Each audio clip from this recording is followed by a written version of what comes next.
வணக்கம். சற்று முன் கிடைக்கப்பெற்ற மிக முக்கியமான செய்தி ஒன்று வெளியாகியுள்ளது.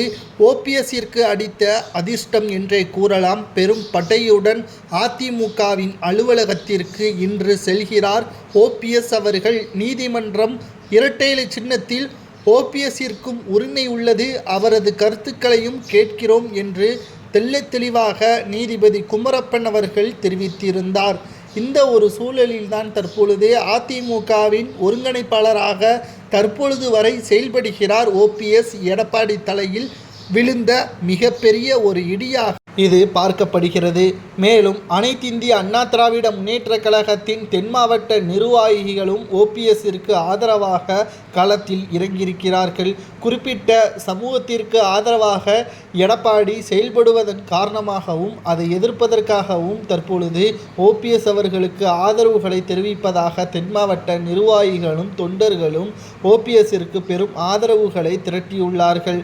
இதனால் அதிமுகவின் அலுவலகத்திற்கு ஓபிஎஸ் அவர்கள் செல்லும் பொழுது அவருக்கு இடையூறாக யாராக இருந்தாலும் நிச்சயம் அவர்கள் மீது தாக்குதல் நடத்துவோம், வழக்கு பதிவு செய்வோம், காவல்துறையிடம் புகார் ஒன்றை கொடுத்த பிறகுதான் தலைமை அலுவலகத்திற்கு செல்வோம் என்று ஓபிஎஸ்ஸின் ஆதரவாளர் வைத்திலிங்கம் அவர்கள் தெரிவித்துள்ளார். அனைத்து இந்திய அண்ணா திராவிட முன்னேற்ற கழகத்தை மீட்டெடுப்பதற்கான போராட்டத்தின் கடைசி அத்தியாயத்தில் ஓபிஎஸ் அவர்கள் இருக்கிறார். நிச்சயம் சொன்னபடியே ஓபிஎஸ்ஸுக்கும் அதிமுகவிற்கும் உறவு இன்னும் முறியவில்லை என்பது நீதிமன்றம் மூலமாக தெளிவாக தெரிந்துவிட்டது. எடப்பாடி என்ற பச்சை துரோகியை நம்பி மக்களும் தொண்டர்களும் தற்பொழுது வரை அதிமுகவின் வீழ்ச்சிக்கு காரணமாகிவிட்டார்கள். எடப்பாடி அதிமுகவிலிருந்து நீக்கப்பட வேண்டும். அப்பொழுதுதான் அனைத்திந்திய அண்ணா திராவிட முன்னேற்ற கழகத்தை பொறுத்தளவிற்கு ஓபிஎஸ்ஸிற்கு மிகப்பெரிய ஒரு வெற்றி வாய்ப்பாகவும் தேர்தல் முடிவுகள் அதிமுகவிற்கு சாதகமாகவும் அமையும் என்ற தகவலும் வெளியாகியுள்ளது. ஒன்றை பார்க்க வேண்டும், அதிமுகவின் இளைஞர்களும் நிர்வாகிகளும் ஓபிஎஸ்ஸிற்குத்தான் ஆதரவுகளை தருகிறார்கள்.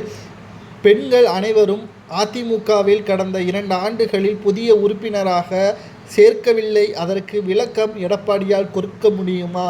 பெண்களை இழிவுபடுத்தும் இடமாக எடப்பாடியும் எடப்பாடியின் ஆதரவாளர்களும் செயல்பட்டு வருவதன் காரணமாகத்தான் புதிய பெண் உறுப்பினர்கள் அதிமுகவில் இணைய மறுக்கிறார்கள். தற்பொழுது இருக்கக்கூடிய பெண் நிர்வாகிகளும் தொண்டர்களும் ஓபிஎஸ்ஸின் பக்கம் ஆதரவுகளையும் தெரிவித்து வருகிறார்கள். இதுவே எடப்பாடிக்கு விழுந்த மிகப்பெரிய தோல்வி அடியாக பார்க்கப்படுகிறது என்றும் வைத்திலிங்கம் அவர்கள் கூறியுள்ளார். இன்று 10:30 மணி அளவில் அதிமுகவின் தலைமை அலுவலகத்திற்கு ஓபிஎஸ் அவர்கள் செல்வார் என்றும் அதிகாரப்பூர்வமான தகவல்கள் வெளியாகியுள்ளது.